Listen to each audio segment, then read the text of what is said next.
In this video, we will explore what does the standard form equation of a parabola tell us. Look, the first thing the equation of a parabola tells us is whether or not the parabola faces up, up, down, left, or right. Okay. The first parabola we ever learned about was y equals x squared, and that was a normal upward-facing parabola like this. And we learned that if you put a negative in front of it, then that turns it upside down. But either way, we came to understand that if we had y equals x squared, if the x was squared, it was going to be vertical. All right, now something new that we've seen in this unit is that it's possible to have the y squared. If we have a situation where y is squared, and that's equal to x somehow, then that produces a sideways parabola, either facing to the right like this or facing to the left like this. Okay, and still we've learned that if a negative is involved, then that's going to cause it to go to the left, and if it's positive, it's going to go to the right. So if the y is squared, it's sideways. If the x is squared, it's vertical. Alright, so adding a little bit more detail to that.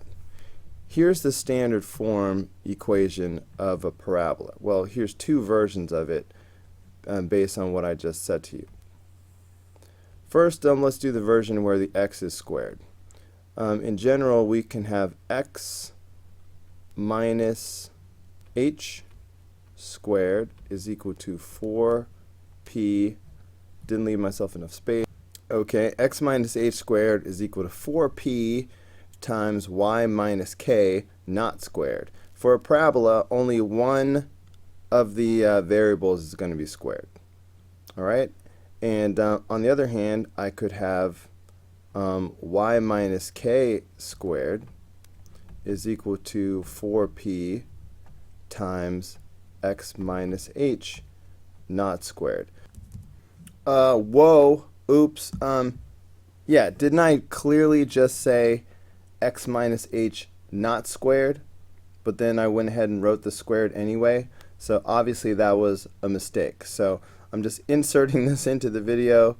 As soon as I end this little segment here, this little interruption, that little 2 is going to reappear, but it shouldn't be there, right? This is the correct equation. I said not squared, but then I wrote squared because I guess I'm a little bit of an idiot sometimes. It's my bad. So like I said earlier, if the x is squared, then you know it's either going to be up or down. You know it's going to be vertical. Okay, it'll be up if this number is positive. It'll be down if this number is negative. If the y is squared, you know it's going to be sideways. So it's either going to be facing left or right. Okay, so that's one thing that you know right there. In either case, we know the vertex. All right, the vertex is going to be h comma k. All right, it's going to be the opposite of this, comma, the opposite of that. All right, and it doesn't matter the order in the equation, okay? Even when they're sort of backwards like this, the x coordinate is still going to come from the x part of the equation, so it's still going to be h comma k. All right, here's some other information that you need to know about a parabola and this equation. This p value that shows up right here, in the actual equation, you're just going to have a number sitting here like 16. And the reality is 4 times something is equal to that 16.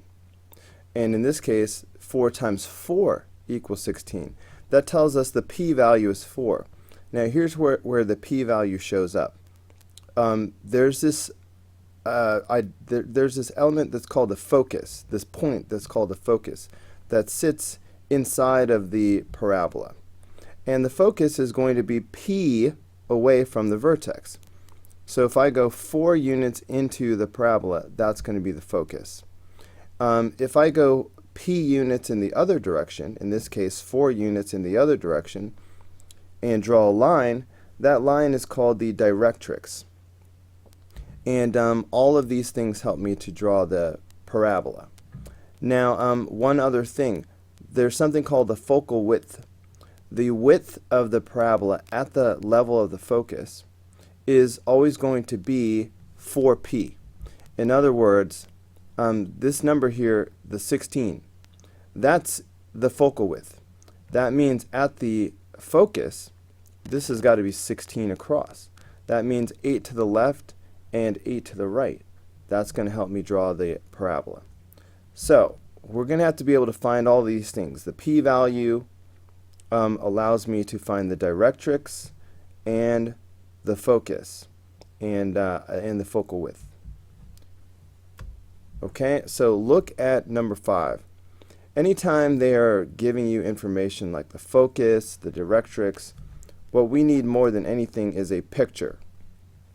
So you should immediately start sketching. Okay, so let's see. If we have a focus at -4, 0. So let's draw this.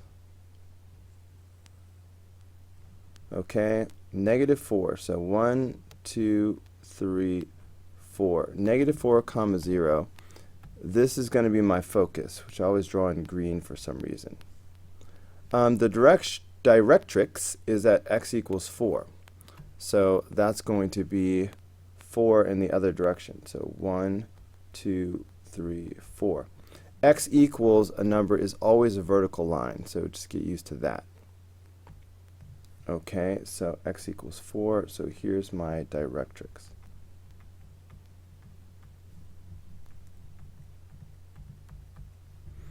Okay, now as you saw in the image here, you've got your focus, you've got your directrix. It's p in each direction, but the vertex is right in the middle, halfway between the focus and the directrix. So this will be no exception. So the vertex should be right in the middle between the focus and the directrix. So this is going to be my vertex right here. Okay, which means that my parabola must be facing in this direction because it's always going to be wrapped around the focus. Okay, so this is what's happening. Now, clearly my vertex then is 0, 0. That's going to be important because it helps me to make that equation. So as I think about my equation, now I'm thinking about the fact that this is sideways. And like we talked about before, when it's sideways, that means the y value is squared. So I'm picturing this model with y minus k squared. Okay, so as I'm picturing that, I'm picturing y minus, but it's 0. So I'm picturing y minus 0 squared is equal to this sort of 4p, and then x minus 0 not squared. But because they're just zeros, I don't need to write that in. Alright, so it's really just going to be y squared, and it's really just going to be x. So let me just clean this up a little bit. So this is, because it's 0, 0, it's boiling down to y squared equals 4p times x. So all I really need to know is what p is. Well, remember the image, p is the distance between the vertex and the focus, or the vertex and the directrix. Alright, so in this case, 1, 2, 3, 4. Alright, this p value is 4, but let's be careful and call it a -4. Okay, p equals -4, because the parabola is opening to the left, and you see this is -4 right here. So it's going to the left, so you know that p value is going to be negative. If it had been to the right, it would have been positive. So if I let p be this -4, then that's 4 times -4, so that's going to be -16. So that's why my equation is going to be y squared is equal to -16x. Okay, so this is the equation of the parabola that they are describing. So, oh look, it's right there, y squared equals -16x. So that's why the correct answer to this question is D for number 5. Okay, let's move on. What about number 6? Alright, for number 6, we're supposed to write the equation of the parabola that has this vertex and this focus. Well, you know we need to make a sketch, but this time they were nice enough to give us an actual graph to sketch on. So that's awesome. So -4, 6 would be right here. So there's my vertex, which I always draw in pink. And my focus is -4, 1. Okay, -4, 1. So this is my focus. Alright, so right away I know this is a downward facing parabola. So I know it's going to be wrapped around in this direction. So what else do I know? I know the p-value, don't I? Okay, I will use this color. So because the p-value is right here. Okay, so p, this is 1, 2, 3, 4, 5. So p is going to equal -5 because this is downward facing, so that's going to be a negative number. So right away I can begin to write the equation of this parabola. This is problem number 6, by the way. Based on the vertex and the fact that this is a downward facing parabola, we discussed that if the parabola is up or down, the x is going to be squared like this. So this is the model I have in my mind. Okay, so as I begin to set that up, I'm thinking, all right, x is going to be squared. So x plus 4 squared, okay, is going to equal this 4p and then y minus 6 not squared. So this is what we are dealing with. Okay, now with the p-value being -5, I can just take this -5 and put it in. Okay, if I do that, then that's going to make -20. So then my equation becomes x plus 4 squared is equal to -20 times y minus 6. So this is going to be my equation right there. Now, did they say graph? They just said write the equation. They didn't say graph, so I guess I could really just stop right here and be done with it. Alright, but let's go ahead and understand that if they had said graph, I could get a nice sketch going by using the focal width, because the focal width would be 20. Alright, I guess I'm going to be out of space though. Focal width being 20 would mean I could go 10 in either direction. So if I went 10 in this direction, there would be a point right there. So if I went 10 in this direction, so my parabola would look something like this. Alright, but they didn't say graph, so there's your answer to number 6 right there. Okay, number 7. Graph the parabola given here and identify the stuff. Okay, vertex, focus, directrix, focal width. Alright, well, let's do it.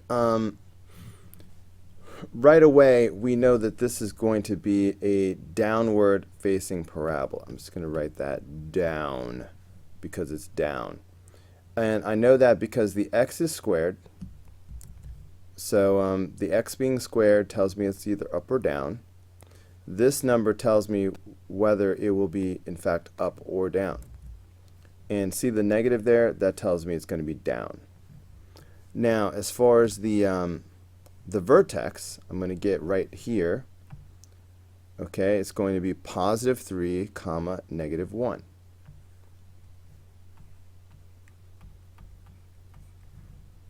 Okay, and I might as well graph that. So +3, -1, there's my vertex right there.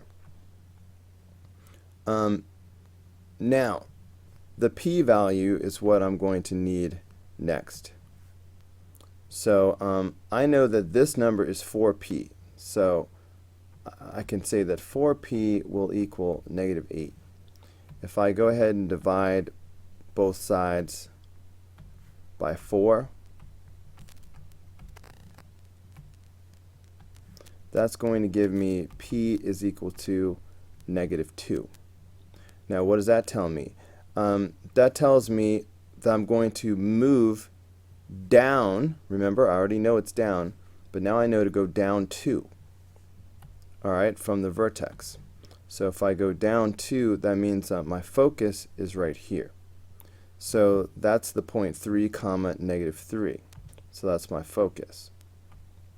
3 comma negative 3. At the same time, I know if I go in the opposite direction, I'll get my directrix. So if I go up 2, then that means my directrix should be right here.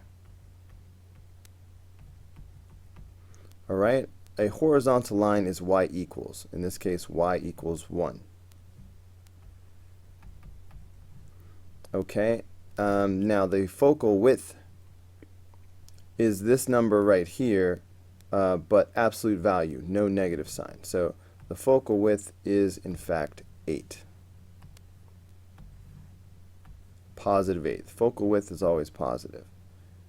Okay, now this time they did say to graph it, so let us follow through. So because the focal width is 8, that means at the level of the focus, it has to be 8 wide, which means 4 to the left and 4 to the right. So here I am 4 to the left, and here I am 4 to the right. So this will allow me to have a pretty good sketch of my parabola.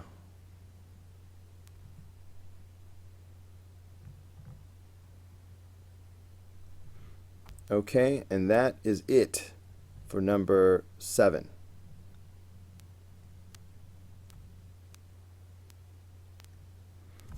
Okay. Number 8, write the equation of the parabola in standard form given this sort of general form. Now remember, when you're dealing with a parabola, only one thing is squared. Whoa, I messed this up so bad. This is not squared. Only one thing is squared. I wonder if I can fix that in post-editing. But anyway, yeah, only one thing is going to be squared. That's horrible.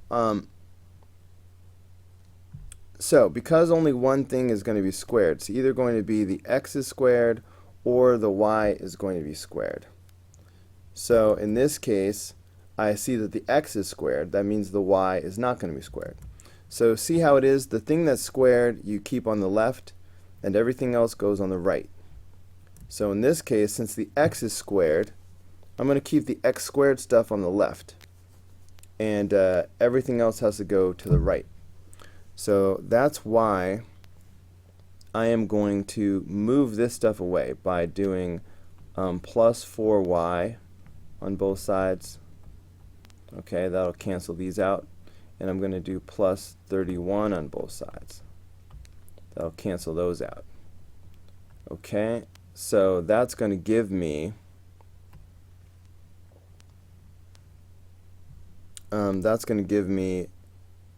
x squared plus 6x. Alright, I'm going to leave a space, but that's going to equal 4y plus 31. Alright, I'm starting to get this form where x, because x is squared, I know it's going to be on the left. Now, to get the parentheses happening, alright, which is what you see here, I need to complete the square. So I look at this and I think, what's half of the middle squared? Well, half of this is 3. 3 squared is 9. So that's why I'm going to add 9 to both sides. Okay, so by completing the square, that guarantees me that this is going to factor as the same thing twice. In this case, x plus 3 times x plus 3. And so far over here I've got 4y plus 40. Okay, so on the left side here, that's going to give me x plus 3 squared, which is just the thing that I'm looking for. Okay, I'm looking for, x plus or minus something squared. Now over here on the right hand side, I also want parentheses, not squared, but I really want something out front here, and I want y inside of the parentheses with nothing in front of it. So basically this 4 that's in front of the y needs to come outside of parentheses to make that happen. So I can do that by factoring out this 4. Okay, and when you pull out a common factor, essentially to know what goes on the inside, you're going to divide by that number. So that's going to leave me with y plus 10 on the inside. Okay, so now this parabola has now been rewritten in standard form. Okay, let me just get rid of that for a second. So this is the standard form equation of this parabola. Alright, did they then ask me for the vertex or anything like that? No, they didn't. So that's going to actually be the end of the line here. So this is the answer to number 8. Alright, that's going to be the end of this video, because after, with problem number 9, we start talking about the intersection of a line with a circle. Alright, we're getting into systems. So if you want to learn about that, meet me on the next video.